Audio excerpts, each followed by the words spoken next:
മനോജ് ടോക്സിലേക്ക് നിങ്ങൾക്ക് വീണ്ടും സ്വാഗതം. ഇന്ന് ഞാൻ ഈ വീഡിയോയുമായി നിങ്ങളുടെ മുമ്പിൽ എത്തിയിരിക്കുന്നത് ഇന്നലെ അർദ്ധരാത്രിയും ഇന്ന് പുലർച്ചെയുമായി നടന്ന ലോകകപ്പ് മത്സരങ്ങളുടെ വിശകലനവുമായിട്ടാണ്. പ്രധാനമായിട്ടും ഗ്രൂപ്പ് എയിലെയും ബിയിലെയും ടീമുകളാണ് ഇന്നലെയും ഇന്നുമായി മത്സരിച്ചത്. ഇതിൽ ഖത്തറിനെ കനഡ എതിരില്ലാത്ത 6 ഗോളുകൾക്ക് പരാജയപ്പെടുത്തി. അതുപോലെ തന്നെ മെക്സിക്കോ ദക്ഷിണ കൊറിയയെ 1 ഗോളിന് പരാജയപ്പെടുത്തി. സ്വിറ്റ്സർലാൻഡ് ബോസ്നിയയെ 4-1 പരാജയപ്പെടുത്തി.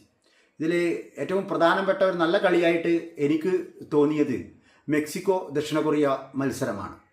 കാരണം കൊറിയ നന്നായിട്ട് അധ്വാനിച്ച് കളിച്ചുവെങ്കിലും വിജയം അവർക്കൊപ്പം നിന്നില്ല.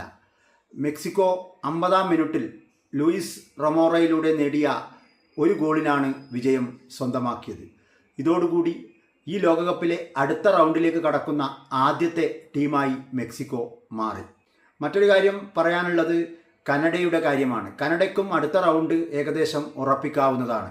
അതുപോലെ സ്വിറ്റ്സർലാൻഡിനും അടുത്ത റൗണ്ട് ഉറപ്പിക്കാവുന്നതാണ്.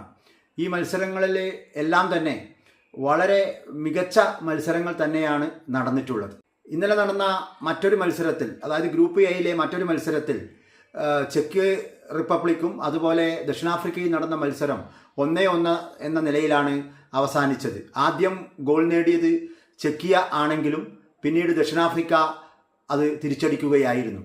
ഗ്രൂപ്പ് എയിലെ കാര്യങ്ങൾ, 2ാം സ്ഥാനക്കാരുടെ കാര്യങ്ങൾ കുറച്ചുകൂടി സങ്കീർണമാണ്. കാരണം ദക്ഷിണ കൊറിയക്ക് 3 പോയിൻ്റാണ് ഉള്ളത്.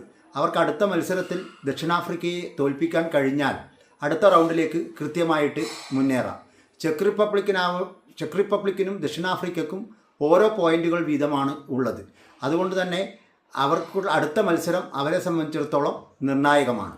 ചെക്കിയ ദക്ഷിണാഫ്രിക്കൻ മത്സരത്തിൻ്റെ ഏറ്റവും വലിയ പ്രത്യേകത, ആ മത്സരം നിയന്ത്രിച്ചത്, അതായത് റഫറിമാരായിട്ട് വന്നത് വാറിലും അതുപോലെ ഫീൽഡിലും എല്ലാം സ്ത്രീകളാണെന്നുള്ള ഒരു പ്രത്യേകത കൂടി ആ മത്സരത്തിനുണ്ടായിരുന്നു. അമേരിക്കയിലും മെക്സിക്കോയിലും കനഡയിലുമായി നടക്കുന്ന ലോകകപ്പ് മത്സരങ്ങളിൽ ആദ്യമായിട്ടാണ് വനിതാ റഫറിമാർ കളി നിയന്ത്രിക്കാൻ ഇറങ്ങുന്നത് എന്ന ഒരു പ്രത്യേകതയും ആ മത്സരത്തിനുണ്ടായിരുന്നു. കൂടുതൽ വിശേഷങ്ങളുമായി അടുത്ത വീഡിയോയുമായി നിങ്ങൾക്ക് മുന്നിലെത്താം.